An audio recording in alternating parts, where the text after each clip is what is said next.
Most of the world view teachers as well-meaning individuals who only want the best for their students and those around them. Every day, they are working hard to prepare pupils for the real world and pushing them to do their best wherever possible, often for little to no thanks. With all their patience and empathy, it's difficult to imagine that somebody would wish to bring harm to them, but in these particular cases, somebody did.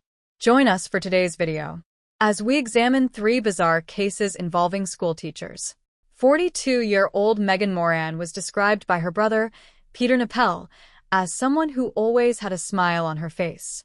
When he spoke to her by text message on the evening of March 26, 2022, she informed him that she was at the Red Lion Inn in Stockbridge, Massachusetts. She was just taking a break, Peter recalled. Just, some are, and are. Little did Peter know that it would be the last time he heard from his little sister.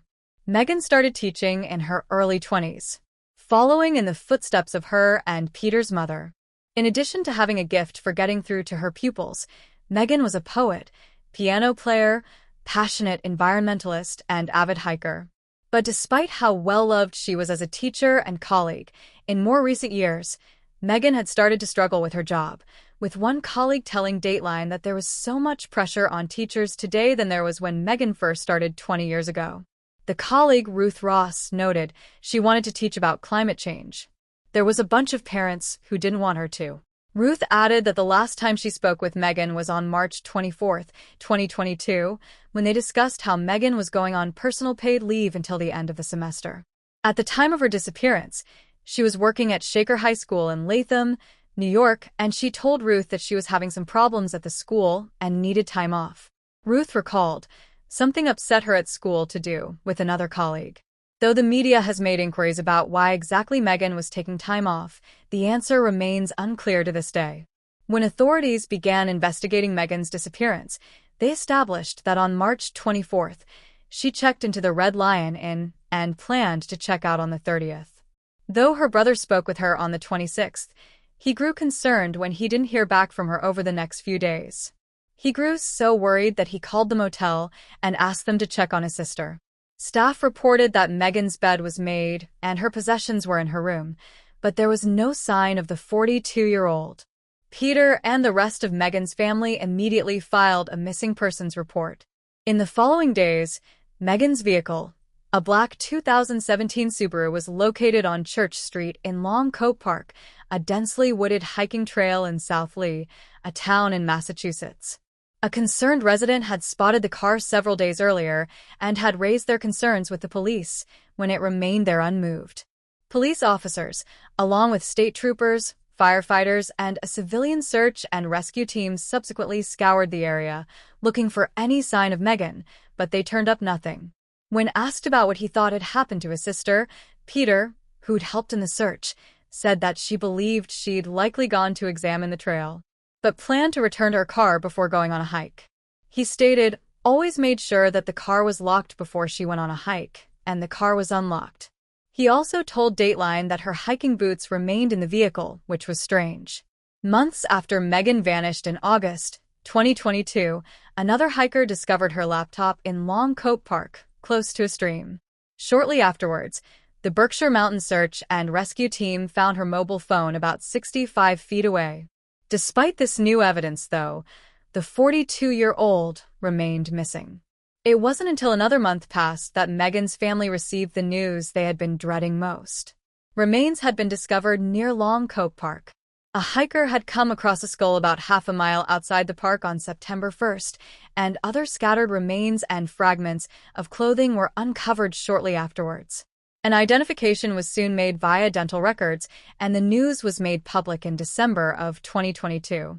Due to decomposition, the cause of death could not be established, though investigators revealed there were no signs of pre-mortem trauma on the body and no other signs of foul play.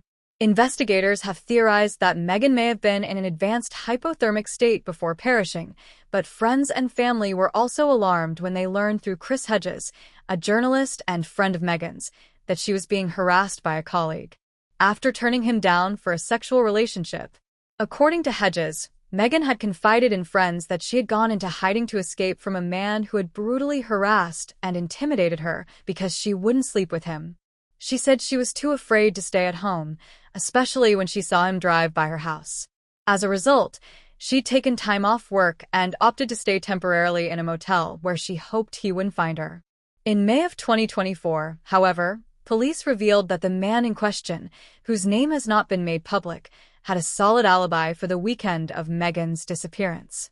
The colleague's alibi reportedly included working late on a Friday night and doing a presentation for his master's degree program on Saturday while he spent Sunday morning at home before attending band practice in the afternoon. He subsequently picked up a takeaway for dinner and ate with his wife and 2 children. Further reports note that Megan had accused her colleague of sexual harassment, though the school found nothing to substantiate the allegations. Still, they set up guidelines to keep a distance between the two. Despite law enforcement's belief that there was no foul play involved in the case, Peter and his family go back and forth about what exactly happened to Megan on the day of her disappearance. He noted how odd it was that both himself, family members, and police had come so close to finding the laptop and phone as they had searched the area numerous times and yet never discovered the items. To not see her laptop and phone when there was no vegetation in the ground and no snow on the ground, yet to have it be found 6 months later in August, when everything has already grown up, Peter noted in disbelief. I went up and down that stream. I had family members that went up and down that stream, volunteers that went up and down that stream, and for us to not see a laptop and phone? It's also worth noting that when investigators looked into Megan's phone's GPS, they found that it pinged 3 times later on the day of her disappearance on a private property across from Long Cove Park. It's unclear if the owners of the property were interviewed, or if it was ever established if Megan was on the property at all. Police, for their part, explained that GPS tracking was not an exact science. Though questions remain in the case, it's unclear if we will ever know just what exactly happened to Megan when she disappeared in March 2022. Hannah Up. Hannah Up began her teaching career shortly after graduating from the Pennsylvania Seven Sisters School in 2007. She moved to New York City to begin her new role and also did volunteer work while studying for her master's degree. A clever and worldly young woman, Hannah was raised in Oregon by 2 Methodist ministers. Her mother, Barbara, was fluent in Japanese and spent some time teaching in Japan, but her parents eventually split when Hannah was a teenager, with her father subsequently leaving the U.S. to travel the globe, ultimately settling in the Philippines. It is no surprise that as an adult, Hannah longed to travel herself. She visited Ghana, Japan, Poland, and Puerto Rico, among other locations, when she had the time and money to travel. In 2008, Hannah was 23 years old and had recently started working as a middle school teacher at Thurgood Marshall Academy in NYC. By all accounts, she was well liked by her students and colleagues. She was bright, funny, and punctual. So it was strange when she didn't show up to class one day in August. It was soon discovered that Hannah had left for a run on the morning of August 27th and had never returned to her apartment. When no one was able to reach her, a missing persons report was filed and a citywide search began for the young woman. Newspapers regularly printed headlines about Hannah, while local news stations reported on her disappearance throughout the day. Loved ones pinned up thousands of flyers across the city, asking for help in locating her, but no one had seen her. 10 days passed before any news came. CCTV footage showed Hannah with her hair in a ponytail and her running gear on in an Apple store. She logged into one of their computers with her Apple ID, and shortly afterwards, she was approached by an old classmate who recognized her and told her she was missing. Hannah reportedly told the man that she was not Hannah. Further surveillance footage showed the 23-year-old getting a coffee at Starbucks and then visiting a gym. Somehow, though, she evaded the police. It wasn't until September 16th that Hannah was finally found when she was spotted floating face down in the water in New York Harbor by a captain. 2 ferry deck workers helped to pull her from the water. Fortunately, the 23-year-old was still alive, but she needed immediate hospitalization as she was suffering from hypothermia, dehydration, and severe sunburn on one side of her body. While Hannah was well enough to answer questions, she was baffled when she was told that she'd been missing for 20 days. She had no recollection of the previous 3 weeks, telling family and friends that the last thing she recalled was setting out for a jog on the morning of August 27th. The New York Times wrote in 2008, It was as if the city had simply opened wide and swallowed her whole. Hannah herself later told the press, went from going for a run to being in the ambulance. It was like 10 minutes had passed, but it was almost 3 weeks. During her time in recovery, Hannah was diagnosed with dissociative fugue, a condition which is described by Psychology Today as a psychological state in which a person loses awareness of their identity or other important autobiographical information, and also engages in some form of unexpected travel. Notably, this condition is usually triggered by some form of trauma, but Hannah stated there was nothing she could think of in her past that would cause such a state to take hold. She did discuss how the condition had caused her to question her entire identity, telling the New York Times in 2009, "But it's still somehow you. So it's definitely made me reconsider everything. Who was I before? Who was I then? Is that part of me? Who am I now?" In 2010, Hannah left New York and moved to Pennsylvania. 3 years later, she moved to Maryland and experienced another dissociative fugue episode, which lasted for 2 days. When she returned to herself, she found herself sitting in a creek with a shopping trolley next to her. Police had alerted her mother that her purse and phone had been discovered on a footpath days earlier. After she came to, Hannah borrowed a stranger's phone to call her mother to come and get her. The following year, Hannah moved to the island of St. Thomas and began working as a teaching assistant. She was living there when Hurricane Irma hit the Caribbean island in September 2017, which caused tremendous damage to Hannah's home, although fortunately, she herself was fine. However, a second hurricane was on its way. During the days between the first and second hurricane, Hannah's friends and roommates noticed that she seemed a little bit out of it and in a trance-like state. On September 14th, she left a note to tell her housemates that she was going for a morning swim before she went to work. But Hannah never made it to the school where she helped teach, and she never came home either. The next morning, her car keys and neatly folded clothing, consisting of a sundress, sandals, and sarong, were found at a local beach. Her car was nearby, unlocked with her wallet, phone, and passport inside. For several days, her friends looked for her while police interviewed ship crews and scoured homeless shelters, hospitals, and morgues, but they soon had to call off the search because Hurricane Maria was imminent.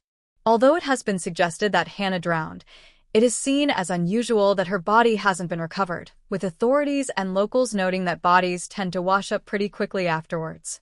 Her friends also visited the morgue to look at 10 unidentified bodies in the aftermath of Hurricane Maria, but none of them were Hannah. Her mother subsequently moved back to the island and worked with the Red Cross in exchange for a bed, but she has had no luck in locating her daughter. It's possible Hannah's remains were swept away in the devastating chaos of the hurricane, but as of 2024, the case is still unsolved. Hannah Up was last seen on the island of St. Thomas on September 14, 2017. She is described as a white woman with brown hair and brown eyes. She is 5'7" and weighed around 120 pounds when she was last seen. If she is still alive, she will be 39 years old. Anyone with information on Hannah's disappearance or whereabouts can call the Virgin Islands Police Department. Paige Winkowski. 30-year-old Paige Winkowski, a preschool aide and teaching student, was last seen by her family on May 24, 1990, when she dropped her mother off at the Detroit Metro Airport. Afterwards, she visited a friend in Canton Township and, according to her sister, Michelle, she planned to see her fiancé Steve's softball game, but Paige never made it to the match. She was last seen stopped on the westbound shoulder of Interstate 96, half a mile from the Fowlerville, Michigan exit at around 3:30 that afternoon. Witnesses saw Paige speaking with 2 African-American men who were standing next to a maroon or burgundy-covered minivan and recalled that she seemed upset. One of the men put his hand on her shoulder, possibly in a gesture of comfort. This was the last time anyone saw Paige. A driver who'd seen Paige with the 2 men in the afternoon became alarmed when he passed the same area 4 hours later at 7:30 p.m. and noticed that her car, a silver 1986 Oldsmobile Cutlass Calais, was still there. The driver subsequently contacted the authorities, who arrived on the scene to find that Paige's Oldsmobile had been abandoned. The keys were in the ignition, the lights and the radio were still on, the doors were unlocked, and the engine was idling. Paige's handbag, purse, and shoes were all found inside the vehicle, as was an open bottle of beer, which she was found to have purchased between 2:30 and 2:45 p.m. at a store west of Interstate 275 in Canton. Frustratingly, the vehicle was not processed as a crime scene because the responding officer deemed it simply to be an abandoned vehicle, causing it to be towed. When it was later examined, police were able to recover fingerprints and palm prints, although a match has yet to be made on any of them. After witnesses came forward, investigators struggled to determine why Paige was talking with the unidentified men and were unsure if they were involved with her disappearance, although her friends and family stated that she'd likely stop and talk to them if she knew them. By all accounts, Paige's disappearance is baffling. She recently deposited a large sum of cash into her bank account, which was never accessed after she went missing, and she had no trips planned at the time of her disappearance, suggesting that she didn't leave voluntarily. Paige's mother informed the police that her daughter was having difficulties with her fiancé when she went missing. It's unclear what these difficulties were, but Paige's family did not believe that the issues were enough to cause her to leave town. According to the Charlie Project, the fiancé has since been ruled out as a suspect. There have been numerous theories in Paige's case in the decades since. Armchair sleuths have suggested the men posed as cops because around this time, in this same area, police impersonators frequently tried to stop drivers by flashing fake badges at them. Similarly, it has been suggested that the men hit Paige's car in an attempt to get her to stop under the guise of exchanging insurance information. However, it's worth pointing out that Paige's car had no damage to it at the time it was towed. This is one of the things that has left people, investigators included, puzzled. Why did she stop at the side of the road? It's unclear at this time if there is a connection between the police impersonators and Paige's disappearance. In May 2001, an unnamed inmate in a Michigan prison was reportedly identified as a suspect in Paige's case. The inmate was behind bars for carjacking in an incident that had occurred just weeks after Paige went missing. However, following several interviews, he was given a polygraph test, which he passed. He was subsequently ruled out of the investigation. 8 years later, investigators told the media that they had a list of 6 suspects, one of whom had died in 1999. This individual had owned a burgundy minivan at the time of Paige's disappearance. As of 2024, these suspects have not been named, and still, no arrests have been made in the case. In May 2011, several search attempts were made by police in Handy Township and Conway Township. However, no sign of Paige was found. Paige's mother died in 2017 without ever knowing what happened to her daughter. Paige's case is still unsolved. She was last seen on May 24, 1990 on the westbound shoulder of Interstate 96, half a mile from the Fowlerville, Michigan exit. Paige is described as a white female with blonde hair and blue eyes. She is 5'6" and weighed around 125 pounds at the time of her disappearance. She has several scars, including a surgical scar on her right leg and another on the inside of her right arm. A third scar can be seen on her right elbow. Her right knee has been replaced, and she has surgical screws in her left knee. At the time of her disappearance, Paige was wearing a white V-neck sweater worn backwards, black baggy silk trousers with a multicolored floral pattern, a long necklace with green and gold beads and matching earrings. If she is still alive, she will be 64 years old. If you have any information about Paige's case, can contact the Livingston County Sheriff's Department at 517-546-2440. And there you have the facts. Please leave a comment down below with your own thoughts and speculations, and remember to like this video and subscribe to support the channel. Thank you for watching. Stay alert, stay safe, and I'll see you next time.